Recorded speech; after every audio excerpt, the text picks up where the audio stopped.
Welcome, or hopefully welcome back to the Reluctant Entrepreneur Podcast, where we explore the twists and turns, the victories and setbacks, and the journeys of those who've taken the leap into entrepreneurship.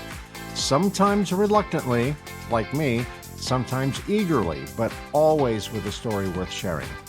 My guest today is Dominic Rubino. Dominic is a seasoned entrepreneur and business coach with over 20 years of experience in the construction industry. He's founded, developed, and sold multiple companies focusing on implementing straightforward systems to help contractors work more efficiently and, more importantly, profitably. As the host of the Profit Tool Belt podcast, Dominic educates contractors on the business aspects of the construction industry. The podcast covers a wide range of topics, including time management, estimating, profitability, hiring, and company growth. Dominic interviews top business owners and experts to provide valuable insights to his audience. And as if that wasn't enough, he's also the author of Construction Millionaire Secrets, a book that reveals strategies for building a $1 million contracting business through simple systems. So whether you're a contractor, cabinet maker, or have or are thinking of embarking on virtually any other type of business, Dominic's business journey has taught him, and hopefully you, some valuable lessons. I'll be back in just a moment for a more in-depth understanding of Dominic's approach and insights, which I'm confident you'll find valuable. Stick around. I'll be right back.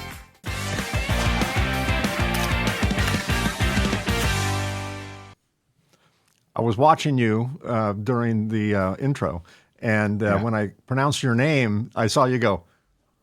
And I'll tell you a little story about that, Dominic. First of all, welcome to the show. Thanks for being here. Well, thanks for having me. I watched another interview you did on someone else's podcast, and they said, my guest today is Dominic Rubino. And then the host said, I hope I'm pronouncing your name right. And your answer was close enough. And then I'm like, oh no, that's how I was going to pronounce it. And then you said, well, actually it's Rubino. And I'm like, oh, I'm so glad I watched that, because I would have had to record that part again. But you're kind of cursed with a name that could be pronounced a couple of ways. It can be dressed up. Yeah, and I'm cursed with a name that's always spelled wrong. Konrad with a K, right? And everyone writes C. So whenever I give someone my name and I see her write it down, I'll go Konrad with a K, but I can't say with a K fast enough. So they write C, and then when they hear K, they just draw a line down. You get the extra line on it. Yeah, a very curvy K.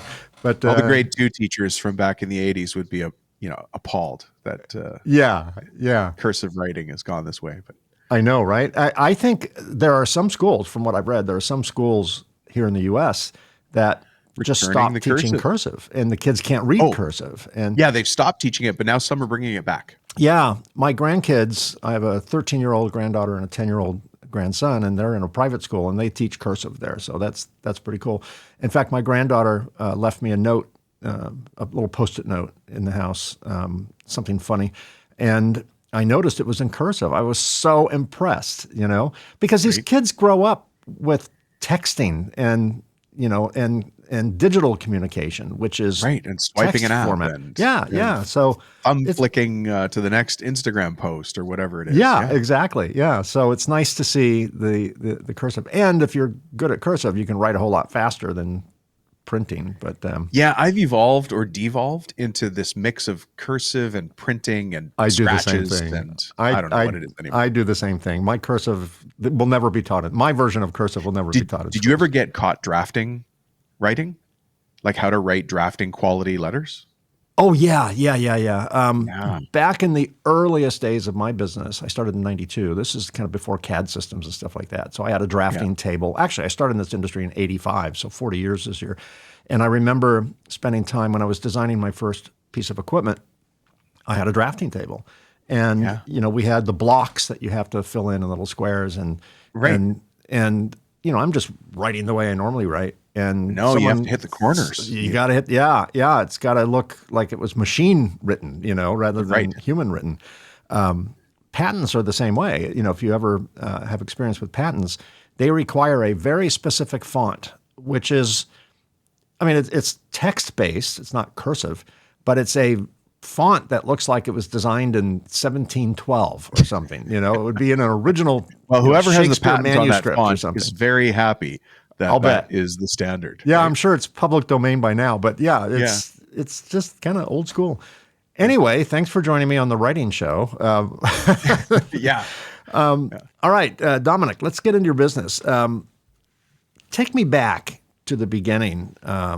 What inspired you to start your own business? I don't know if you've worked a 9 to 5 or if you were on a payroll for a while and then you just walked off and took your bat and glove and went home or what. But walk me through the process. What was of starting your first business venture? Yeah. So, the very first, before I started my own business, I remember I have a big family, lots of uncles. I'm a very fortunate Italian guy. I've just got a big, loving family and all, I remember finding out that one of my uncles had this thing called a company. And I was like, oh, what's that? What's a company? I ended up going to work for him eventually. He was a framing contractor, Uncle Giulio. And I thought, oh, that's interesting. He has his own company. Like, he's his own boss. There's nobody else that tells him what to do, but he sure works hard. Remember that. He works hard, but he also had all the toys. He always had the nicest chainsaws, the nicest pickup trucks, the nicest ATVs eventually and things. And anyways, for me, my very first company was I installed Christmas lights in between that break from the end of exams and school starting up again in January. And that must have been 85. So when you started, didn't you say you started in 85? Yeah, 85. Well, not the year I started my business. I got into the industry that I'm in now, that my business is in. I entered that in 1985 when I was 24 years old. Yeah. So for me, that was the year before high school graduation. And you know what? I was fed up. My buddies were all talking about what they were going to do. And I thought, well, I'm going to do it. Instead of talking about it, I'm going to do it. Yeah. And I think that first year of installing Christmas lights, I did my math after the end of the season, totally the wrong time to do it. And I think I made $26. I think. The school, we're still not sure. Yeah, which is $50 today. So, wow. Yeah. There you go. Overnight success. Go ahead. No, I'm just saying that's where it all started, was that first company. I had to laugh. I was watching a buddy of mine who was on a similar type of podcast, and they asked him, what made you, start your own business? And he's much younger. He's probably in his 30s or something. And he said that he wanted to start his own business so he can be his own boss and have freedom and flexibility. And I just chuckled a little bit because, you said the same thing. They wanted to be your own boss and not have to work for anyone. What my experience was, and I'm curious if yours was too, is you are not your own boss. You work for your customer. You work for the IRS. You work for your vendors. You work for your landlord or your mortgage company. I mean, you've got way more bosses to report to than if you simply punch the time clock, right? So I work for a very disciplined lunatic. A disciplined lunatic? A disciplined lunatic, and that's myself. I like that term. Because really, I do have the flexibility to take any time off I want. And, sure. By many accounts, my business is successful, but I still don't act like it is. Right. I am every day going, and I don't know why, it's just built into me. And I like to teach people how to be a little bit more that way. A lot of people will try to avoid the problems in their business. Right. And I guess it's easy to do that. But I look at them and I'm like, yeah, you're a problem. Let's go.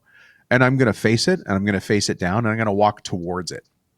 And as I often say, and you've been on my show, we talked about appliance shortages explained, which is a fantastic dissertation on why that all happened. But if I see a problem, I'm going to go through it, or I'm going to go over it, or around it, or under it, or I'm going to redefine it so it suits me. Right. And that's probably served me the best of all the things I've done. Face the problems first. One thing I've learned that kind of a mentor taught me, a lot of times when I have a problem, at least in the early days of my business, I had so many things to work on. So I just work on something else. And, maybe it'll go away, which of course is a false hope. And the reason I was procrastinating working on the problem was because I didn't want to. I didn't want to struggle. I didn't want to worry. I didn't want to do all that. So I would not work on it, which just causes the problem to grow. It's like a cancer in your body. If you don't treat it, it's just going to get worse. And she said to me, make peace with the worst. What's the worst that can happen? Will it kill you? Well, no, but, well, okay, stop there. Would it kill your business? Well, probably not, but okay. What's the worst that can happen? Make peace with that. And that sounds so simplistic, right? I know, but it's a nice way to say it. That's a really wise. Yeah, just make peace with the worst, and that way it's not like so high stakes. Then you can work on it, knowing that okay, I know the worst thing that can happen. I can work on it, and nothing. I won't make it any better. Okay, well I've already made peace with that. If that's the way it has to be, then I'll figure out a different plan. But if you make peace with the worst, it's less ominous. And now, if I see a problem, I'm gravitated toward it because I enjoy problems. Any entrepreneur is going to be an expert problem solver, right? We're going to MacGyver our way out of it. Agree. Right. Yeah. You asked me how I started in business, and it was in the trades. No surprise. Now I coach contractors, trades, business owners. But one of my, after the Christmas light company, I actually bought a franchise. I didn't even know I was buying a franchise, by the way. It was a student painting thing. I still call it a thing at university. And we were having some sort of big team meeting, the big rah-rah, pizza included, and much, soda as you could drink. And I said something to the guy that was like the regional manager. I said, look, I realized that my job is just to find problems and solve them. And he suddenly, whatever I said resonated because he said, Dominic, say that again to everybody. I was like, okay, pimples on my face, 3 hairs growing as a beard. I'm like, it's my job to find problems and solve them. But really, it's never changed. Yeah. It is my job to find problems and solve. And then we get paid for that.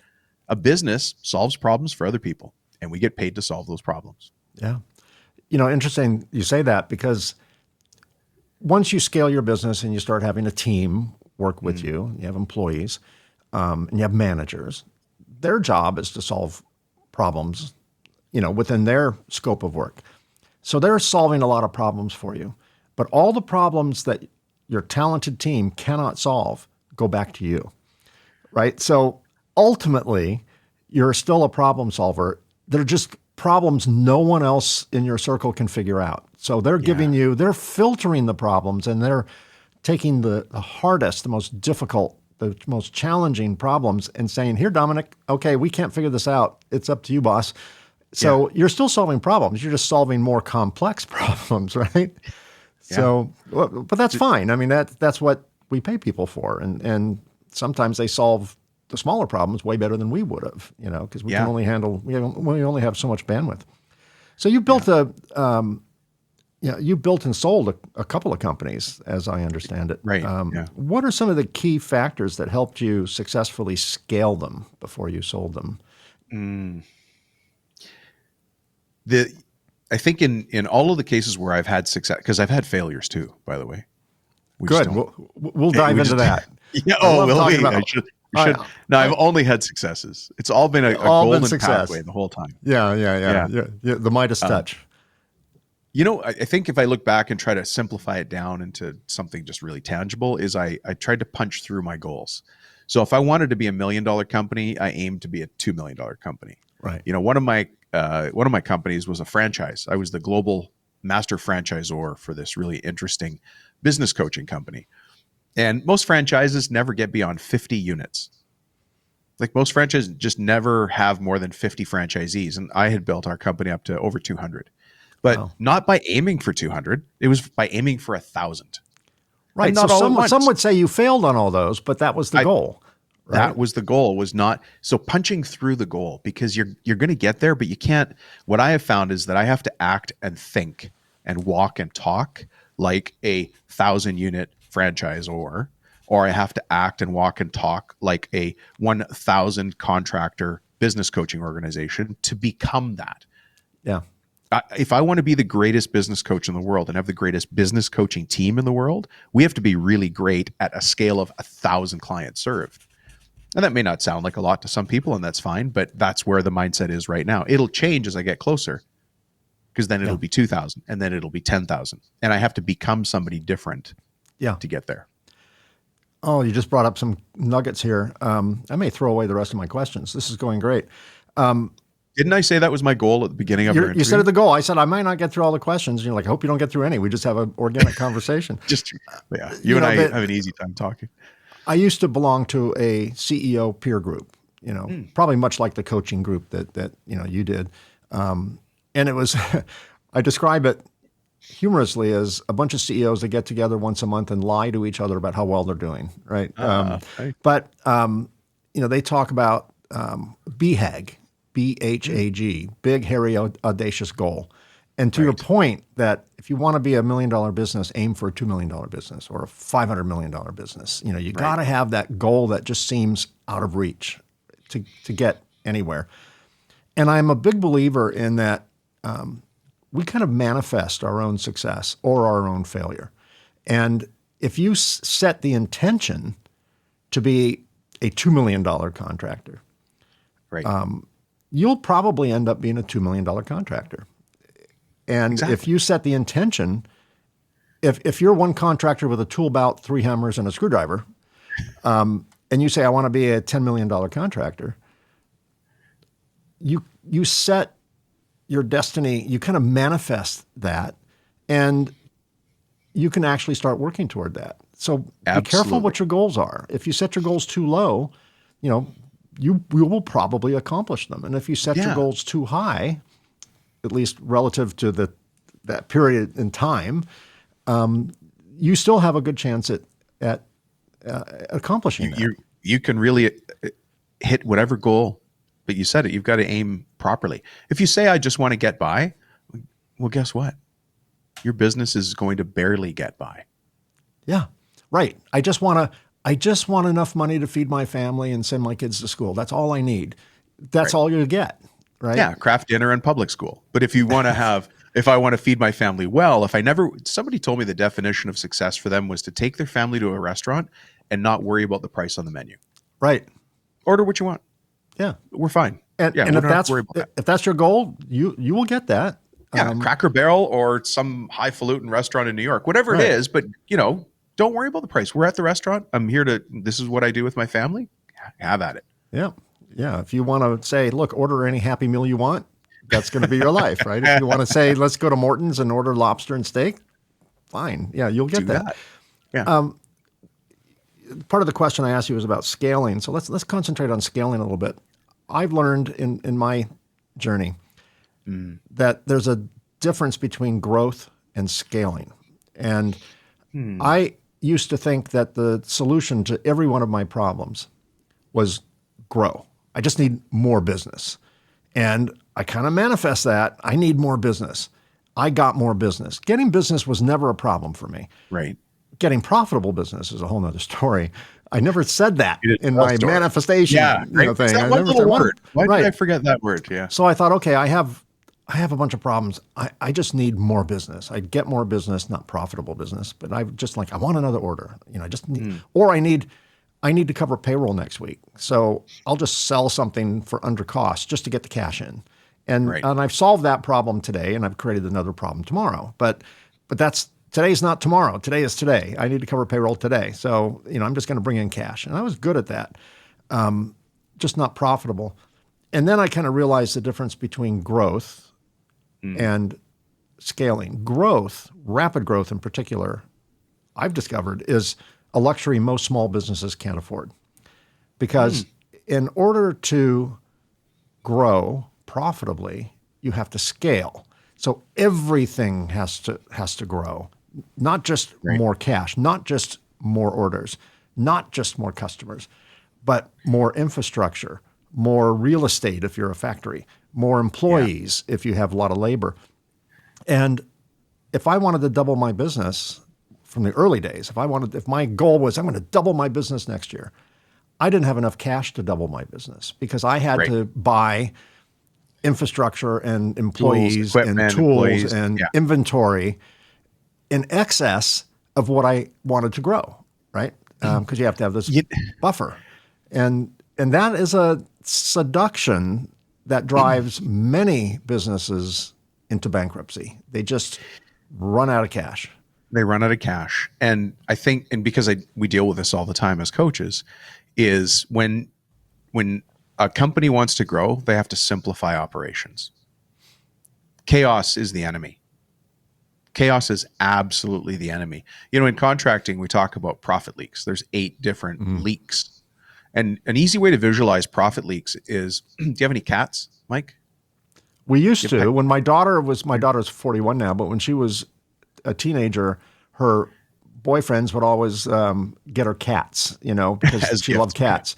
And then we ended up with like 4 boyfriend cats, over the years. And then she moved out, went to college, and now she has kids and, whatever. But and we were stuck with her cats, You kept the cats. Yeah. So did you ever have to give the cat a pill? Did the vet ever say, give the cat this? Yeah. Okay. You wrap it in peanut butter or something. And So, well, think about this. When I talk about profit leaks in construction, do you remember how your forearm looked when you had to give the cat a pill? Just it's all scratched up, all bloody. Yeah. Okay, those are the profit leaks in your business. It's death by 1,000 cuts. How can this cute little kitty cat scratch the heck out of me when I'm just trying to help it? Right.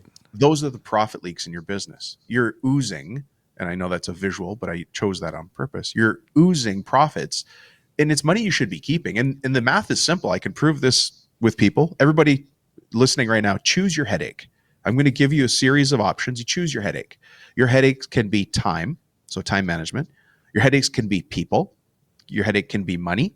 Your headache can be growth, like you were talking about, Mike. Your headache could be marketing or sales or operations. So there's a couple of options. Choose the one that's your biggest headache in your business right now. So I hope everybody's got one.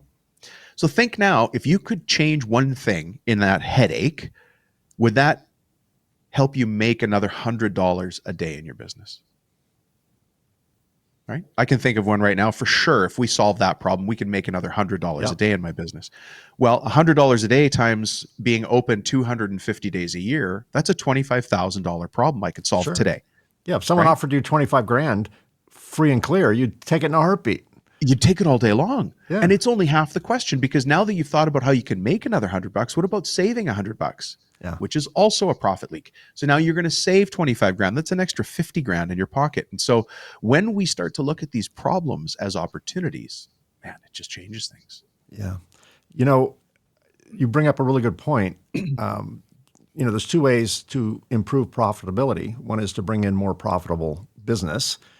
And the second, and kind of easier, at least to a point, is stop losing money. Stop losing money. Well, cut expenses.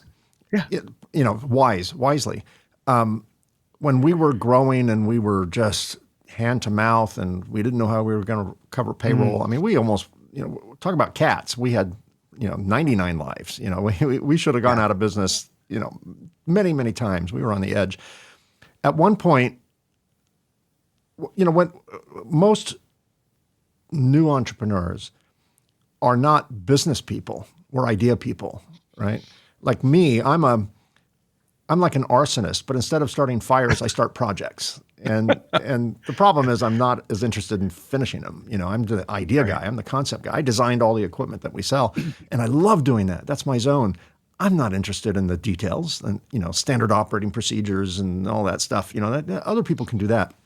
But we're also not very good, at least in the beginning, at understanding a balance sheet, at understanding a cash flow statement, at understanding even an income statement. We tend to look at the bottom line numbers, gross profit, net profit. Okay, that's all I understand. And you can't see any detail. So someone suggested, go through your chart of accounts. Look at every expense you've made, say, for a few months. Take a quarter. Sure. And open up every chart of account, advertising, maintenance, whatever. And I would go through my chart of accounts and said, oh my God, we spent, X amount of money in entertainment, X amount of money in travel, X amount of money in whatever, advertising. And that gives you the granularity to go, if we cut this line out, and I would take a little Sharpie and scratch that out or circle it or underline it or whatever, and highlight that one, highlight that one, highlight that one. And then I'd get out my calculator and add it all up. And I'm like, shoot, we would have had $25,000 more right to the bottom line if we didn't spend this money. Then I started thinking, did we need to spend that money? Did that money, can I correlate that money to some sort of return, to some kind of return? Either And the answer is efficiency or always opportunity. Yeah, and almost every time the answer was, well, no. If we didn't need that. When I was a kid, I was very inquisitive. I'd like to understand how things worked, and I used to take apart all my parents' appliances, televisions, radios, blenders, whatever, to figure out how they worked. And they got mad at me, not because of that, because I didn't have the same interest in putting them back, right? My parents would come home from work and the blender would be out on the counter with 6 screws, next to it. And I'm like, yeah. But I remember I had a transistor radio, it was probably back in the late 60s or something. I had a transistor radio and I saw the board, and I've always been interested in electronics, and that's the industry I'm in now. I would, just for fun, turn on the radio, AM radio, and I'd see a component, and I'd take my little wire cutters and I'd snip it off. And see if the radio still worked? The radio would still work. It would totally work. And I remember thinking, and very naively, that, well, that was a waste of money. Now maybe it was a better antenna, maybe it would, it provided a function, but clearly it still worked. So that's the mentality I went in when I went through the chart of accounts. I'm like, do we really need this? I mean, would we still have got the business if we did not take the customer out to Morton's Steakhouse or something? Or would we have gotten that deal? Did we actually need to fly? Those numbers. What's that? It's tracking those numbers. Yeah, That's exactly. The key is let's say that you are a company who tracks numbers, but you're tracking the wrong numbers. I'm still a big fan because you're a company that tracks numbers. You're a company that counts things.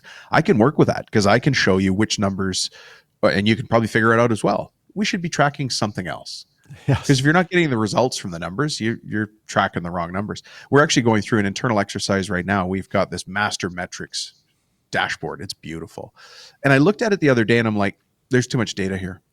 There's so much data. We're ignoring other pieces of data. Yeah, exactly. And so in my internal challenge right now, this is my team and I are working on this. We need to bring that whole big dashboard down to 10 numbers. Yeah. That's it. If I can't run this business on the key indicators of about 10 numbers, then we're doing something wrong. KPIs. You got to look at the right KPIs, key performance indicators. And it's usually the leading indicators. I'm a big fan of leading indicators. Do you want to hear a funny story about data and metrics and statistics and leading indicators? So one of my previous businesses was a mail order pharmacy. When you buy medications online, that was my company. Wow. So I got that business up to 120 million in sales. And I started from zero. I mean, Excel spreadsheet zero. I wasn't even a pharmacist. My schooling is archaeology, believe it or not. But I'm an entrepreneur. Yeah. So one day we don't let lack of knowledge stop us. No. That's a detail. Ignorance is my Figure it out along the way. Yes. Yeah. So I've got a call center of like 120 people. Right? And they're taking inbound calls. I've got 40 pharmacists and pharmacy technicians working for me. It's a sizable operation. Things are moving, right? And I'm in my office and I'm like, what are the top buyers of our main categories of products? And so I've got all the reports listed off. My assistant printed them for me. And then my partner came in and said, hey, you want to go for lunch? My answer is always, yes, I do. So I took the sheets of paper and I just dropped them on my desk and off we went to lunch. And we came back, the sheets of paper had slowly sort of landed on each other. And I looked down at them and I was like, hang on a second. Why are there names on both of those lists? And the lists themselves are the ones that are going to make you go kind of crazy. One of them was our list of the top purchasers of birth control medications.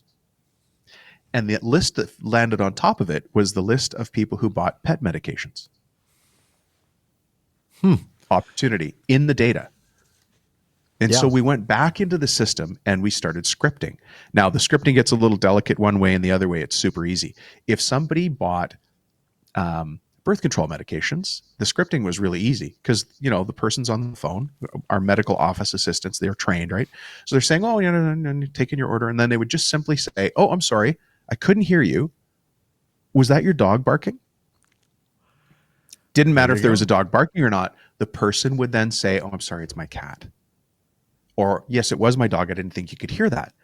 And then the converse, oh, did you know that we sell pet medications? Da-da-da. That's great. Our incremental sales of pet medications went up really nicely. The much harder scripting was when somebody called in for pet medications. Yeah, you can't say, is your dog barking? Your weekend? Would you like to go on the pill? Yeah. Yeah. Or was that your dog? Right. Would you like Viagra? Yeah. Yeah. That's not going to work. No Something else segue. is going to happen. Yeah. Awkward segue It was there. tougher script, but the data's there. You know what I mean? So when you're looking Yeah. at those leading indicators, in this case, our leading indicator was purchases, people who are likely to repurchase again. We would find that information. That's great. In a very oversimplistic statement, it's amazing what you see when you look. Right. But I think most entrepreneurs are so busy not going out of business. Remember the scene? Did you ever see the movie The Abyss? Kind of an underwater movie. I did, but I don't remember it. Well, there was detail. a scene I think where it was a forgettable movie. There was a scene where two of the actors were stuck in like a submarine away from the mothership, and the submarine was flooding. And one of them had an oxygen tank, the other one didn't. But the water was like sub-freezing cold. So the strategy was the female actor would allow herself to drown. But the water was so cold, they could take 10 minutes and he could swim her back to the mothership and they could revive her because it's only 10 minutes and the water's, 30 degrees or something. So her brain's just not going to rot in 10 minutes. And there's a scene where they're in this capsule and the water is up to here and then here and then here. Yeah. And it was freaky. I mean, I'm freaked out just even remembering that. And she's like sucking air from the ceiling. And then eventually the water comes up and she drowns. And then, they drag her back to the mothership and they save her. Right. So all was well. But that's how it can feel when you're in business. It's like the water is touching your nose. And in that environment, we're not searching for new business opportunities. We're searching for ways just to not go out of business today. Right. And we can't work on the important things because we're working on the urgent things. And we're going from one fire to another fire to another fire. And if we just put the attention into preventing the fires, then we can do important things and not just urgent things, right? We encounter this a lot, because we're business coaching. I'm absolutely addicted to business coaching. I got into it because I needed it. I realized I was not good and I started taking courses and then I just, sort of evolved along. So I've been coaching now since 2000. So we're now 25 years. 25 years. Yeah. Congratulations. Quarter century. Yeah. Thank you. Yeah. Since the turn of the century. But the real turning point for me came with the understanding that I needed a strategic plan. And I'm not talking about a dusty business plan that you hire some college kids to write and it goes in a leather binder and you put it on your shelf and never look at it. Never look at it. Right. Never look at it. The most important part about having a strategic plan is the act of building it. You cannot subcontract. You can't have somebody write it for you. You've got to go through it. It's actually, you can see one of the books behind me. Traction is one of the books that I use for that. There's another one called Scaling Up, which is by Vern Harnish. They're both excellent. But with that plan, you don't have to have this gasping anymore. Right. Because you're anticipating the problems in the future and setting your business up so that even when that problem arises, you're ready to go around it or through it. And if it never arises, you're still nice and strong and healthy. You're just moving along. Yeah. It removes the gray areas from the periphery of your vision. So you describe yourself as a coach. I'm going to substitute that word just for this conversation to be consultant. And this is going to sound like a slam, and it's not.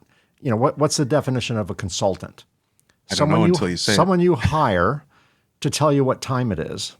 And the first thing they do when they're on the clock is say, "Can I borrow your watch?" Meaning, not that they're not valuable, but the answers are right in front of them and they can't see them. You're not showing up with a magic trick that just, you wave a wand and $100,000 appears on the conference table. The answers are all in front of them. Mm-hmm. I think your role and any consultant's role is to discern the data, find the leaks, find the relevancy, what's relevant. Yep. But it's all there. I mean, you're not coming with, you're not, spinning straw into gold. You're taking data that they provide you that they can't see because they're so distracted with all the fires, and you're not, right? We have a client right now. It's a pretty good analogy that you've used there. We have a client right now that is running a very successful business, and they're very data focused guys. They know their numbers, but they're really chasing the wrong numbers. To the point that they've got the right numbers, they just get deeper and deeper into the right numbers, but they've forgotten to overlay some other important things. And one of the observations is that they're selling a lot into one market, but it's not profitable. And then these other, I'm going to say, unsexy markets are very profitable, but they don't have much business there. And they're overlooking the fact that it's greenfield opportunity for them in these other markets. And we've actually tracked that back in the data to recognizing they don't control marketing. So the numbers are telling the story, but because these two gentlemen who are whip smart, very smart, but they're getting fascinated about the decimal places, and we're trying to grab the prime numbers. Like they want to grow by point something market share. And we're like, no, there's 10 points here. Yeah. They're like, but it's not attractive. Yeah, it is. You're missing cash. What you're missing is the input. Profit is attractive. Yeah, profit is attractive. Yeah. I totally agree. But to your point, myself and the other coach who are working on that particular account with them have decided we're not telling them yet, because the power is when they realize it and yell it to us. Oh, that's so now you might think, well, Dom, is that ethical? No, it is, because we keep bringing it up, but they're not picking up what we're putting down. So we've decided to take another path, and we're going to let the data show the opportunity. And when the client comes to us and says, hey, Rubino, you know what we need? I'll say, no, what? We need to do this in these other smaller markets. I will go, that is an incredible idea. Yes. Yes. I can't believe you found, how did you find that? And they will then tell me, I'm like, wow. Now, we've already told them a couple of times, but when it's their idea, it'll be a better idea. I call that, I have a unique view on marketing. Maybe it's not so unique today, but in my industry, it's unique. A marketing approach. I call it conscious marketing. And that's where you don't lead with talking about your product.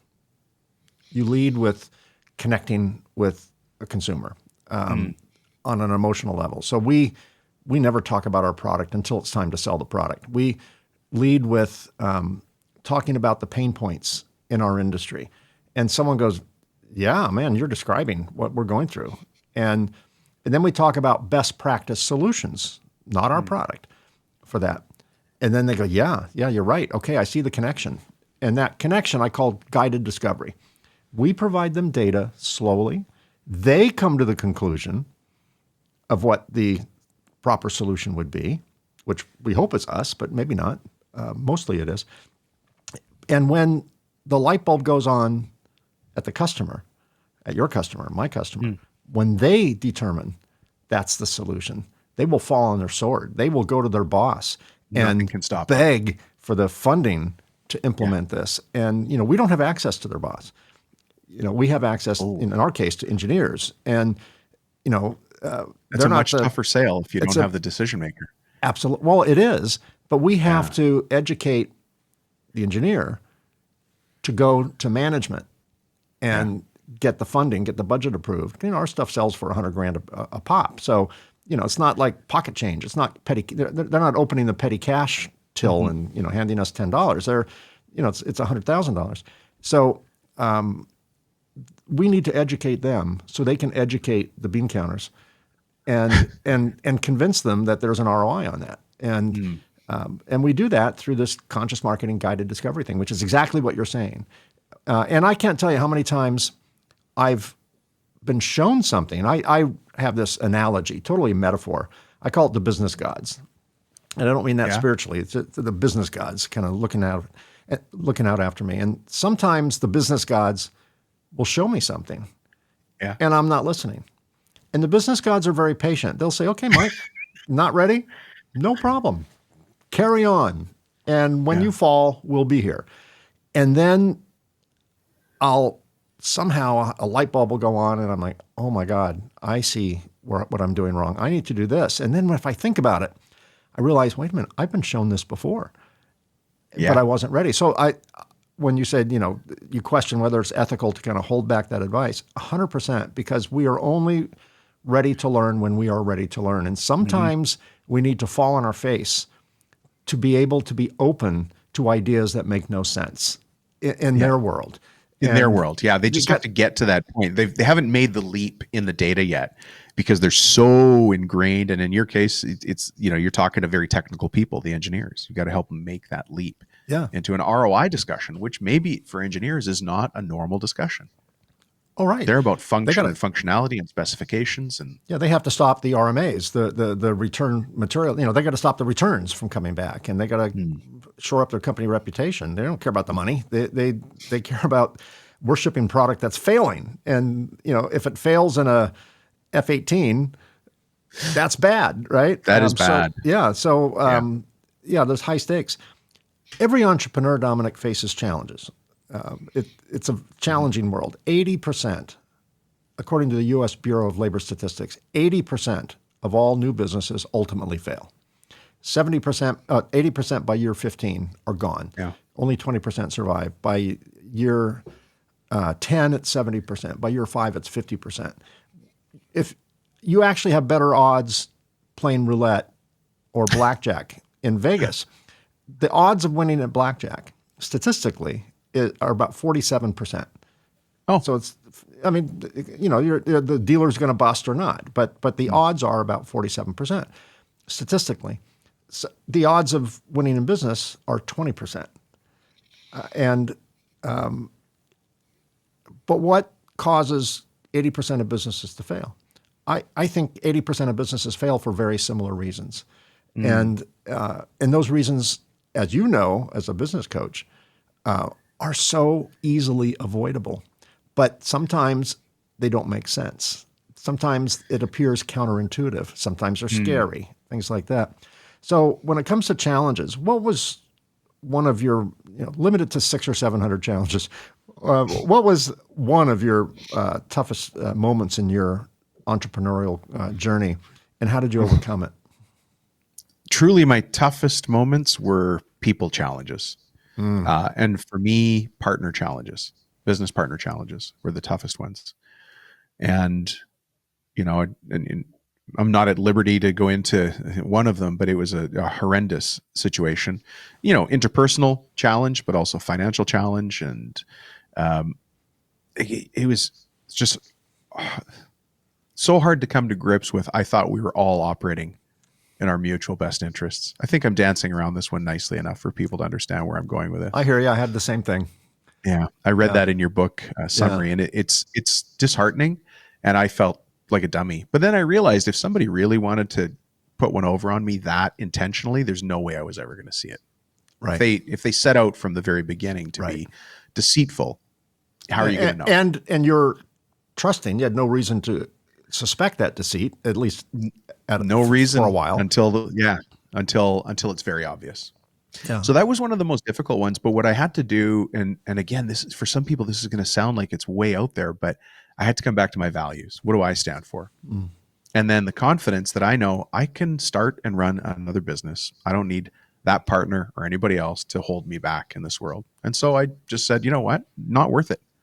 It's not worth it to stay here. The upside's not as great as anybody thinks it is, especially with some of the upside being miraculously disappearing. And so I left, and the best decision I ever made. Yeah. Not in the moment though, right? I mean, in the moment, it probably Hard seemed like a moment. failure, right? And like a million micro decisions, and they were all bad. And it's because I was at a point where I was left with an absence of choice. And in an absence of choice, I'm forced to make a bad decision. yeah. One of the things that I've learned, someone told me, it's like one of those Captain Obvious duh things, but I'd be in a meeting with my coach and we'd be at an intersection. Do we go left or do we go right? Yeah. And I'm like, I can't decide which way to go. And she said to me, well, what's stopping you from going left? And I'd say, well, it's too expensive and it's going to take too long. I can't afford to go left. And even if I did, it's just going to take too long. And so I think I'll go right. She goes, okay, what if you had all the time and all the money in the world? Which decision would you make? All of a sudden you're a billionaire and you're going to live to 1,000 years old. Which way would you go? I'm going, well, under those conditions, I'd go left. That's the right decision. And I go, but, he goes, nope, nope, no buts. All the time, all the money. What's the right decision? Well, to go left. Okay. Then you need to decide we need to go left. Once Yeah. we kind of back to that manifestation thing, once we decide the correct decision is to go left, guess what comes? Time and money. Oh, yeah. Every Interesting. time. But until we decide we need to go left, Yeah. we will not have the ability to even go left because we're so caught up in fear. We're making fear-based decisions. Yeah. And And you're just stuck in a loop. yeah. So take time and money off the table and determine with unlimited resources, what's the best decision? Yeah. Now that you've concluded, yeah, we need to figure out how to go left because that's the direction we are going to go. Then you start thinking with a different mentality. And now, instead of just standing there too afraid to even look left, now we're figuring out, okay, what can we do? How can we? I think that's the burn. Isn't that the burn the boats mentality of the, Probably. I think it was the Portuguese soldiers. He was so disappointed in his men's lack of commitment to whatever campaign they were on that when they landed on shore, he said, burn the boats. There is no going home. Right. There's no, yeah. That's kind of the same thing. Yeah. And give yourself no way out, that you have to move forward. And then you'll find a way. Entrepreneurs are extremely resourceful. Yes. And it's so funny you say that because I find often that people say, well, we can't because we don't have the money. And that in itself is a mindset thing. I will solve everything by being clever, but I shackle myself when I think money's going to solve problems. It doesn't. Being smart, being clever, you can solve anything. Trying to solve it with money, you'll never have enough. Way back in 92, when I started my own business 33 years ago, I didn't have any money. I didn't know how I was going to do it, but I wasn't, I was naive. I was filled with, piss and vinegar. I had, I was filled with ego and bravado and naivety and arrogance, which are the perfect attributes to think you can be in the 20% that make it, right? You need that. Thankfully, I had that. Thankfully, I changed that, because that doesn't work for scaling, but it works it's you got to get the ball rolling. It's starter fluid down the carburetor. You can't drive on that; it'll burn your valves up. But it'll turn the engine over. So I needed that, and I think that I think that if I were to have said, okay, I want to start this business. I have this product idea. I really want the world to see it. I think it's a great product, but boy, I just don't have the money. You and I would not be having this discussion today because I would not have become an entrepreneur. You wouldn't have gotten there. So you could just have to, it's a mindset thing. So I asked you what your biggest challenge was. What's their proudest moment in business? What do you rejoice over when you're lying in bed at night? What puts a smile on your face in terms of, the greatest accomplishment in your business journey? I have to say it's so easy for me to answer because I've rolled through a couple of things in my mind just as you're asking it. The greatest accomplishment is when I sold that company. What had happened is somebody had offered to buy the business, and my partner at the time and I had said no, thank you, because we're not ready to be sold. And I went home for dinner that night, and I said to my wife, we were sitting at the dinner table, right? I said to my wife, hey, somebody offered to buy the business today, and she's like, oh my God, did you sell? Because who doesn't want to sell their company? Sure. Right. And I went through my same script. We're not ready to be sold. We got lots to work on. Blah, blah, blah. And then like a dummy, I rolled into my normal script, which was, honey, I'm going to fly down to San Diego again this week. But you know what I'm going to do is I'm going to leave after the kids are in bed, and I'll come back Friday. They'll never even know I was gone. And I had convinced myself that that was the case. And my son was sitting next to my wife.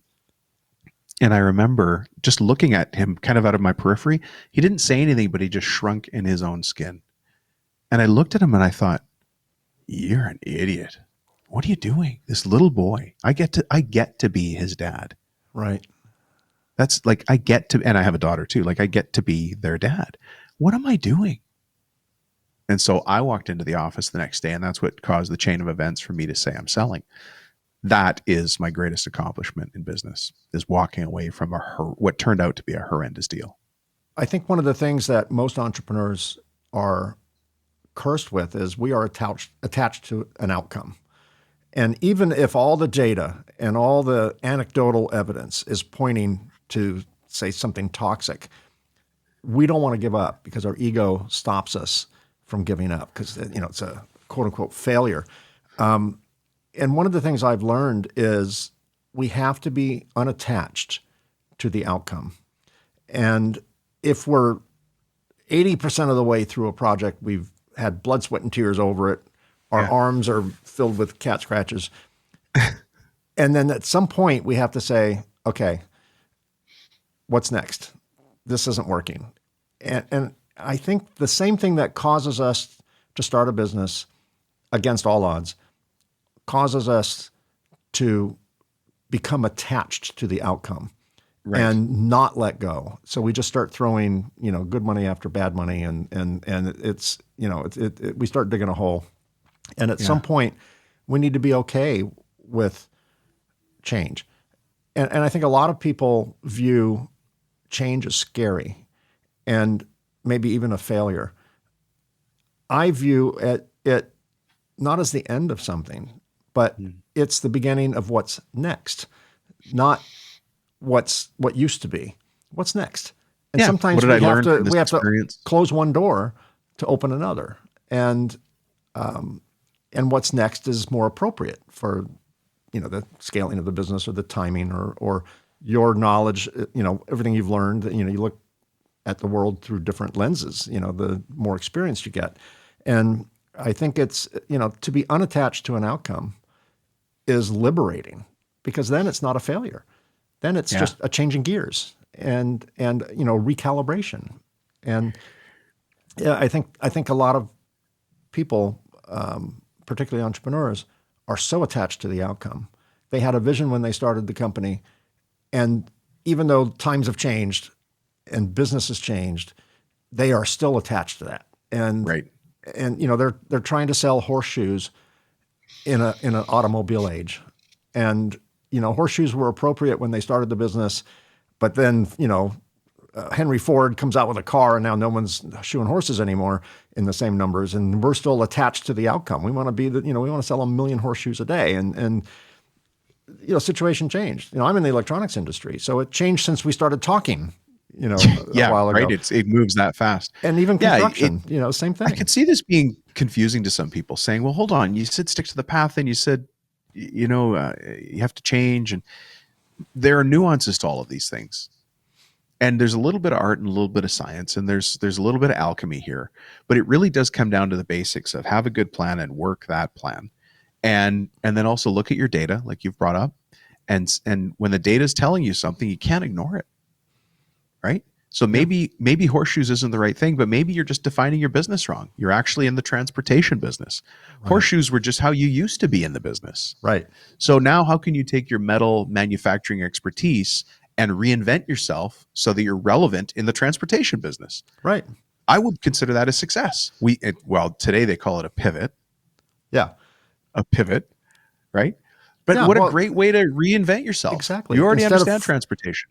Instead of, softening metal and forging them into horseshoes, now you're making leaf springs or whatever whatever the thing is. You can still use your skills. You can still use your talents. But a pivot is Don't be attached to the outcome that we're a horseshoe maker. You're not. Absolutely. You're in the transportation business. Right. Yeah. Be unattached to the outcome. So building a business is filled with challenges and in many cases fear and sleepless nights and things like that. How have you found the resilience, and what kind of mindset do you put in your head to push through the challenges and the failures? You had mentioned that you've had failures, and how do you just get up the next morning and say, okay, fresh day, let's do it? I just work the plan. I mean, really, I have a plan and I work the plan, and I try not to overcomplicate the plan. I'm not a smart guy. I just make a plan and I stick to the plan. Now, if the plan needs modification, I also don't have much ego, so I'll change it. Right. Yeah. But I do that based on my best attempt at good data.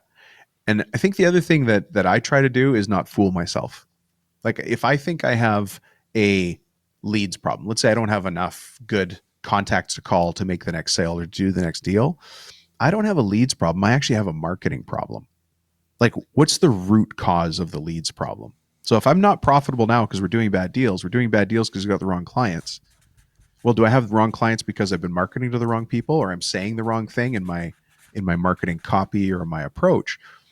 Going back to the root cause has helped me immensely. And that's something that's taken me a long time to learn. Brutally honest with myself. Brutal. Harder than even a coach could be with me. And then I stick to the plan. Through your work on the Profit Tool Belt and Cabinet Maker Profit System podcasts, you've interviewed many successful entrepreneurs. What are the most common traits that they share in terms of their failures and their successes? We're probably going to talk more about success, right? Because you're not interviewing people who used to have a business, right? So well, but I've talked to people, because we do coaching, so we talk to people who are currently in a part where they're not happy where they are and want to get to the next level. And by the way, this could be companies doing 20 million or 2 million a year. The both success and failure in many cases is a self-described symptom, right? So the $2 million guy is saying, hey, I'm not doing 20 million. And the $20 million guy is quite often saying, life was so easy when we were just doing 2 million. So it just depends on perspective. But the success for both of those types of businesses is in a lot of cases, the success they're bringing to the people they've hired and bringing home to their family, whether they want to build a legacy or have, solid employment for the people that they've hired. They want to build something greater. And for them, a lot of those success comes around creating something out of nothing. Yeah, that makes a lot of sense. In today's business landscape, what are the biggest opportunities you see for entrepreneurs in industries like construction, contracting, cabinet making? Well, there has never been a better time to be in the trades business than right now. There simply hasn't. If we could separate it into residential and commercial, but the facts remain the same. But residential shows this a lot easier. Think about the average family out there. The mom and dad work. And so there's a commute to work. And let's say the commute is an hour, right? So they get an hour to get to work and an hour to get home. They also don't own a ladder and they don't own a decent set of tools. Back in the day, people used to do their own work on their homes. Yeah. Right? The homes were less complicated. Yeah, so did mine, right? He would never hire somebody to paint his house. Right? Now, you can't afford to fall off the ladder. And you have 2 hours of commute time, plus your kids are in sports, your daughter's in choir, your wife wants to go do her thing, which she needs to as well.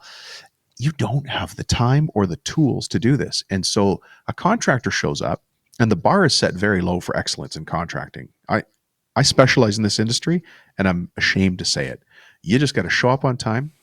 You have to generate an invoice that looks decent and keep your promises, and you will be a rock star contractor. Yeah, do decent work. Right? Yeah. And do decent, all of those things that go with that. And so there has never been a better time to be in the trades, even with the shortage of people going into the trades, because all of that means is that there's less quality tradespeople, which means prices go up.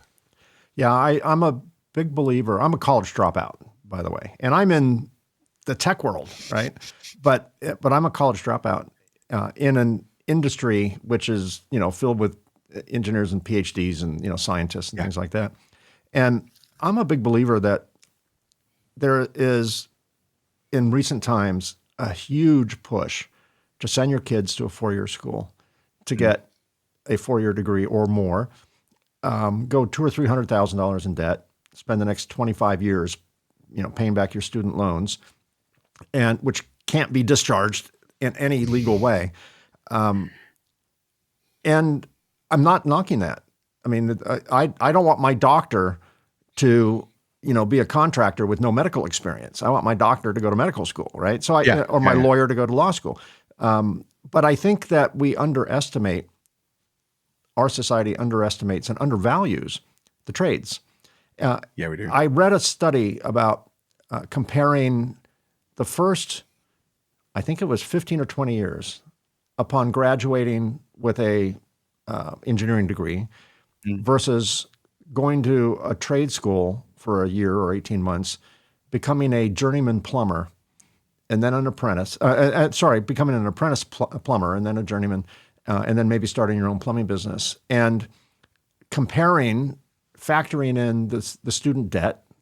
There's like $25,000 in trade school costs and $225,000 in university costs, and how long it takes to actually break even. And the plumbers, the electricians, the contractors completely are way outpacing Yeah. the formal education models up until maybe 15 or 20 years into it, and some that start their own businesses in particular, way outpace someone working at they completely reset the scale, working at NASA or something. And I totally agree. We built a house 17 years ago. When I say we built a house, I wrote the checks, and our general contractor took the money and paid the subs, right? But I was on the work site every day, every single day, because I wanted to make sure everything was going to plan, and B, we had to make some changes along the way, and I needed to be there to make decisions. But I was in awe of the artisans, that the tile guys, the finished wood carpenters, the fine wood carpenters, whatever they're called, and the drywall people. Oh my God, how do they do that? And I was just amazed, in awe of the talent that was put into building my house. And I have a respect for that trade, because it's not just, in some cases, maybe on some like big tract home projects, they're sending the minimum skilled people, general laborers and things like that. But there is so much in that industry that requires not just knowledge, but skill. Foresight. It requires foresight as well. Like where you're putting the 2x4 stud now is going to affect the drywall placement, is going to affect the nosing between the transition of the carpet and the tile. And if you are off in your measurement or in your layout, the whole house is off. There's problems you simply can't fix later. I was having a great time watching arguments, verbal shouting arguments between the HVAC guy and the plumber, competing for space between the walls. And, the HVAC guy kind of had priority because, his stuff is, 6-inch diameter versus, 1-inch pipe or something, and less. Yeah. So, but they were, they were competing for space, and they're making decisions right there on the job site. When the architect, we had hired an architect to design the house, they don't route the plumbing. No. That's way too granular for them. But it was just funny to see, how the sausage is made. And I was super impressed. We're starting to run out of time, so let me just ask you a couple more questions. If you could go back in time and give young entrepreneur Dominic, one piece of advice based on your wisdom today, what would that be? I think the very first thing that came to my mind is the thing that I'll answer with, which is to be very careful about who I decide to trust and partner with. Even more cautious than I have been before. I would share that. You and I had similar journeys. You read it in my book. I had a business partner that I totally brought in based on fear. As a college dropout, I doubted my capabilities, and he had gray hair, and he was, the perception was, oh, this guy knows more than I do, and he's probably more experienced, and I need to partner with someone that looks. I need the that part. Wisdom. I need something, and turned out it turned out he was dumb as a rock, and I didn't know that. I just made assumptions based on fear, and it cost me. It cost me a little bit of money, and it cost me a lot of aggravation to buy him out, because he had these delusions of grandeur about what the company was worth, and we were just we were just scrappy back in those days. But that's another example of fear-based decisions. And finally, Dominic, how did you define success when you first started your first company, and how do you define it today? Oh gosh. So I think, if I go back to my first company, it was the Christmas light installation company, which was called the Yo Ho Ho Light Co. I always like to. I almost hear a pirate saying that. Yo ho, Yo ho ho. Yeah, I know. It's just kind of a Pirates of the Caribbean theme going on and all that. Yeah. I just wanted to prove that I could do it. that I could create, that I could do it. I could start a business and make money. And I don't know, it just seemed like a great challenge to me. Now my definition of success revolves more around time freedom and providing for others. I believe my entire existence here is to make sure my family's okay when I'm gone. That's all I worry about. It's all I think about. Is my family going to be okay when I'm gone? And I'm sure there's some shrinks listening who are like, oh, this guy is worth 1,000 hours of counseling time. But that's really all I care about. I want to make sure my family's okay when I'm gone. I have never, for the record, this is episode number 14, this young podcast, I have never had an answer be the same on both ends. It usually starts off question. with money. You know, I want to be rich, or, you know, it's all based on money. And then it usually ends up with family and freedom. And, you know, freedom involves money, but it's a much higher level definition of success after the journey has either over or well into it versus at the beginning. It reminds me of those memes. This is what my parents think I do. This is what my friends think I do. Right. This is what the government thinks I do. This is what I think I do. This is what I really do. And they're all, you know, 4 or 5 different examples of, you know, what we actually do versus what people think we do. And I think that one of the challenges for entrepreneurs, particularly socially, is that when we succeed, people think, oh, it's easy. Yeah, lucky Dominic. I mean, he works for himself. Yeah, I mean, if he wants money, he just writes a check to himself. If he wants to go on vacation, they just buy first-class tickets and go. I mean, lucky Dominic. Yeah. You don't remember me talking about the lunatic that I worked for earlier? Yes. What was it? Organized lunatic? Is that what it was? I can't remember. It was lunatic either way. Some adjective before lunatic, but yeah. And so they think that success comes too easy, and if the business fails, you're a loser. You're a failure. Neither are true, but it does set up an expectation, you know, and that can mess with one's head for a long time because, you know, in my case, I borrowed money from my father, who was, you know, AKA the cheapest man on the planet. I asked him just to kind of practice my pitch. I didn't expect he would support me. And, you know, he got paid back with interest. So, you know, he did well, I did well. But in my case, I think one of the reasons that I never gave up, one of the many, was I didn't want to look like a loser to my father. But I also needed to pay him back because he took a second on his house, which was paid off. He borrowed against his house. I shouldn't say a second because there was no first, but he did a home equity loan. But it was, I understand what you mean there. In that and I'm case. like, you know, I would feel bad if I screwed a bank out of money. I would feel infinitely worse if I screwed my dad out of money. So that was a failure I couldn't afford. And that was, but although that caused a lot of stress, I'm thankful for that because you need 1,001 reasons to keep going through failure, right? There has to be a bigger goal. And that's why I think it's important to kind of really think about what success looks like before you start a business, even if it's money, even if it's, you know, something that you'll change. Eye on the prize is the point, right? And never take your eye off that prize. Yeah, stick to the goal. Stick to the goal. Stick to the plan. Yeah.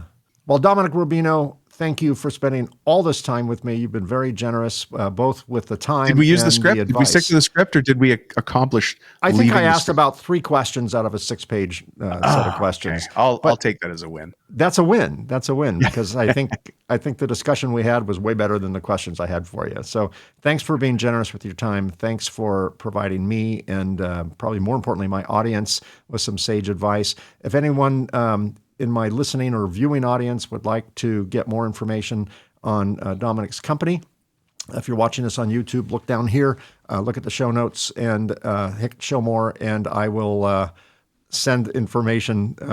Do that again. Profit Tool Belt. Other side. Oh, other side? There you go. There you go. Profit Tool Belt. Yeah, there. You'll get information on the podcast and Dominic's company, and you can always reach out to him. Dominic, once again, Rubino, I'm going to pronounce that right, twice in a row. Got it. Thank you for being my guest, and thanks for your generous sharing of wisdom and knowledge.